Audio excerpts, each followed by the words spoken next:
My name is Abraham M. Keita 6. I am 17 years old. I come from the Republic of Liberia and I live in Liberia's largest slum community, the township of West Point, a home to over 60,000 poverty-stricken slum dwellers.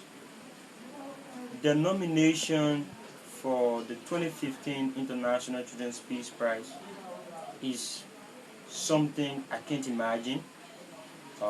It is the happiest and joyful moment or experience I've ever had to have been nominated for an award. This is my very first time when I was informed by my nominator and my mentor, Mr. Vendela Patrick. I was like shocked, but again I said to myself, this is just a symbol that my work, my advocacy for the protection and promotion of children's rights in Liberia is being adhered to, is being given an international recognition.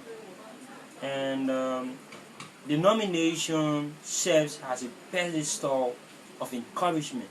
It serves as a pedestal of enthusiasm that I should continue my work even if I don't win the prize, but it is an encouragement, and take my words, even if I don't win this prize, I will continue to advocate for children because it is a dedication of my lifetime. It is something that I've dedicated myself to.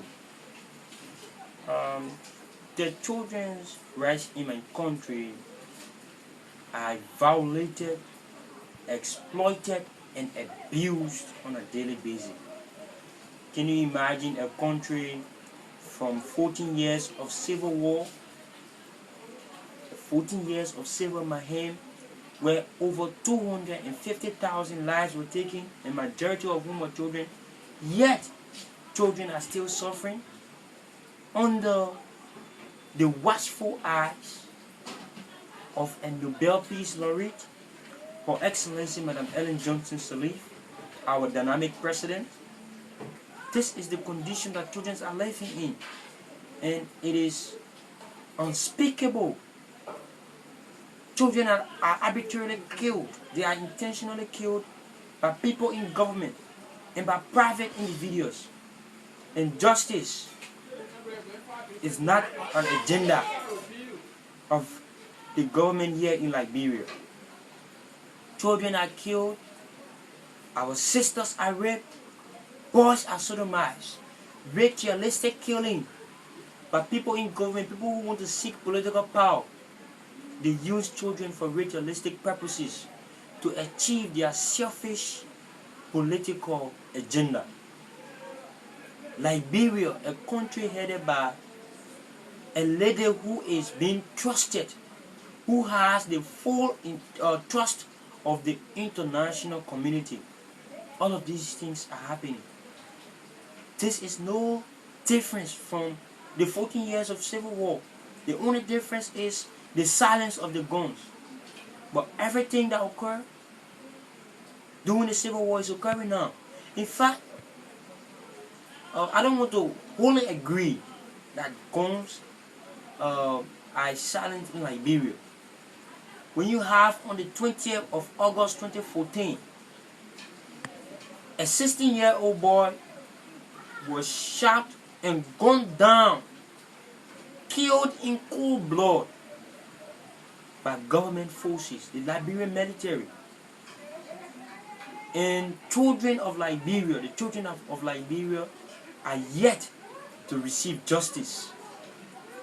Of course, we were promised by the Nobel Peace Laureate, our president, Her Excellency Madam Ellen Johnson Sirleaf, that we will receive justice. But to the contrary, justice is still on its way. Justice is yet to come. When will justice come? Is it when she has left the presidency? Is it when she has left the presidency? Justice must be given to children. If Liberia is to go forward, then justice and the rule of law, accountability and transparency should be given credence in Liberia. Impunity should not be the hallmark of the day. People who commit crimes against children, who commit atrocious crimes that violate international documents that Liberia is a signatory to, like the Rome Statute that gave rise to the International Criminal Code, like the UN Conventions on the Rights of the Child, like the African Charter on the Rights and Welfare of the Child. Liberia is a signatory to all of these international documents. Yet, children are living in horrendous conditions. The justice system in Liberia is dilapidated. It is very appalling. Cash in Liberia has thwarted justice. Justice is not for the poor in Liberia. Justice is only for the rich. But no matter the cash they will use, as the spokesperson of children in Liberia, I will remain firm. I will remain vigilant. I will remain static.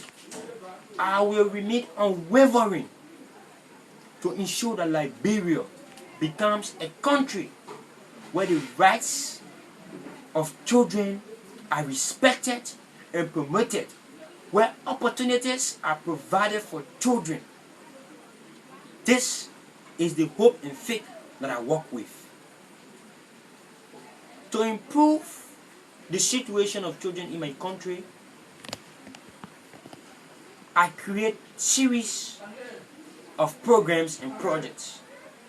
And I would like to begin with the National Children's Anti-Rape Campaign that I launched between the period 2013-2014 to speak against rape in Liberia. In 2013, UNICEF reported that 1,300 children were raped in Liberia alone. And 90% of these rape cases were children. 10 of those children died.